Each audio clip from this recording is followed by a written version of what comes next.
உலகம் முழுக்க குரங்கம்மை பாதிப்பு மிரட்டி வந்த நிலையில இந்தியாவிலையும் இப்போ குரங்கம்மை பாதிப்பு ஒருவருக்கு ஏற்பட்டிருக்கு அப்படின்ற தகவல் கிடைத்திருக்கு. அதிகாரப்பூர்வமா அதை மத்திய சுகாதாரத்துறையும் வெளியிட்டிருக்காங்க.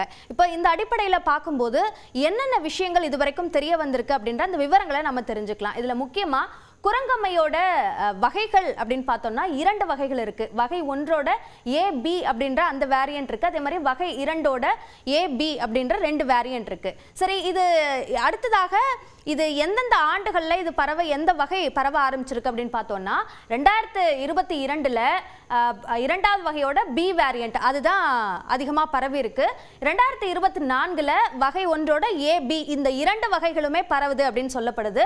இந்த 2வது வகையை விட முதல் வகை ரொம்ப பாதிப்பு அதிகமாக ஏற்படுத்துறதுக்கு வாய்ப்பு இருக்கு அப்படின்னு சொல்லப்படுது. அதே மாதிரி இதோட அறிகுறிகள் என்ன அப்படின்றதையும் நாம தெரிஞ்சுக்கலாம். முகம், கை, பாதங்கள், பிறப்புறுப்புல கொப்பளங்கள் ஏற்படுவதற்கான வாய்ப்பு இருக்கு அப்படின்றது இது ஒரு முக்கியமான குரங்கம்மையோட அறிகுறியாக சொல்லப்படுது. அதே மாதிரி தோல் அழற்சி இருக்கும், காய்ச்சல், தலைவலி, முதுகுவலி போன்ற இந்த அறிகுறிகள் எல்லாம் அவர்களுக்கு ஏற்படும் அப்படின்னு சொல்லப்பட்டிருக்கு.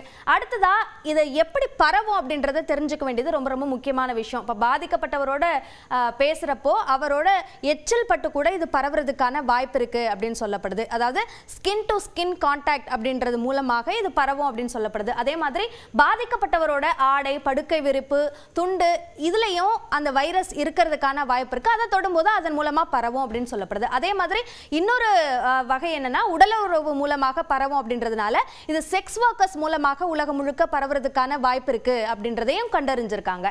அதே மாதிரி குரங்கம்மைக்கான தீர்வு என்ன அப்படின்னு நம்ம பார்த்தோம்னா அது இதோட மார்டாலிட்டி ரேட் இதில் சொல்லப்பட்டிருக்க மாதிரி 0.1லிருந்து 10% தான். இருந்தாலும் இதோட பாதிப்பு கொஞ்சம் கவனமாக கையாள வேண்டி இருக்கு அப்படின்னு சொல்லப்படுது. 2லிருந்து 4 வாரங்களுக்குள்ள அதுவாகவே சரியாயிடும் அப்படின்னு சொல்லப்பட்டிருக்கு. இதோட தீர்வுல இன்னொரு முக்கியமான விஷயம், இதற்கான தடுப்பூசிகள் கண்டறியப்பட்டிருக்கு. 3 வகையான தடுப்பூசிகள் இருக்கு. ஆனால் எல்லாருமே இப்போ கொரோனா மாதிரி எல்லாருமே இதற்கான தடுப்பூசியை போடணுமானா இல்லை. அந்த பாதிப்பு அதிகமாக ஏற்படுவதற்கான வாய்ப்பு இருக்கக்கூடிய மருத்துவ பணியாளர்கள், செக்ஸ் ஒர்க்கர்ஸ் இவங்கெல்லாம் தான் இந்த தடுப்பூசி போட்டுக்கணும் அப்படின்ற பரிந்துரை கொடுக்கப்பட்டிருக்கு. அடுத்ததாக இந்தியாவில் குரங்கம்மையோட பாதிப்பு அப்படின்னு பார்க்கும்போது இதுவரைக்கும் அபிஷியலாக ஒருவருக்கு இதோட பாதிப்பு ஏற்பட்டிருக்கு அப்படின்னு சொல்லியிருக்கிறாங்க. ஆனால் 2022லேயே ஒரு பெரிய அவுட் பிரேக் உலகம் முழுக்க ஏற்பட்டது. அந்த சமயத்தில் 30 பேருக்கு பாதிப்பு ஏற்பட்டிருக்கு. இந்தியாவில் ஒருவர் உயிரிழந்திருக்கிறார் என்ற தகவலும் கூட சொல்லப்படுது. அதே மாதிரி உலகம் முழுக்க இந்த குரங்கம்மையோட பாதிப்பு அப்படின்றது ஒன்று இருக்கும்போது இந்த இந்தியாவில் இந்த ஒருவருக்கான பாதிப்பு ஏற்பட்டிருக்கிறதுக்கு முன்னாடியே இந்த எச்சரிக்கை உலக சுகாதார நிறுவனத்தால் கொடுக்கப்பட்ட போதே அந்த பாதிப்பு இருந்த நாடுகளுக்கு பயணித்து வந்தவர்கள் சார்ந்த சில கட்டுப்பாடுகளையும் இந்தியா தரப்பிலிருந்து அறிவிச்சிருந்தாங்க.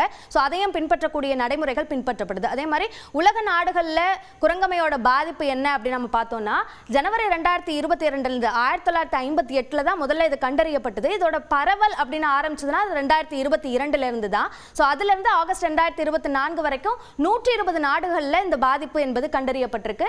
இதில் இதுவரைக்கும் இந்த இத்தனை ஆண்டுகளில் 1 லட்சம் பேருக்கு இதோட பாதிப்பு ஏற்பட்டிருக்கு. 220 பேர் உயிரிழந்திருக்கிறாங்க.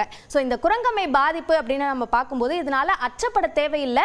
முன்னெச்சரிக்கை நடவடிக்கையோடு செயல்பட வேண்டியது மக்கள் மற்றும் அரசோட கடமையாக இருக்கு.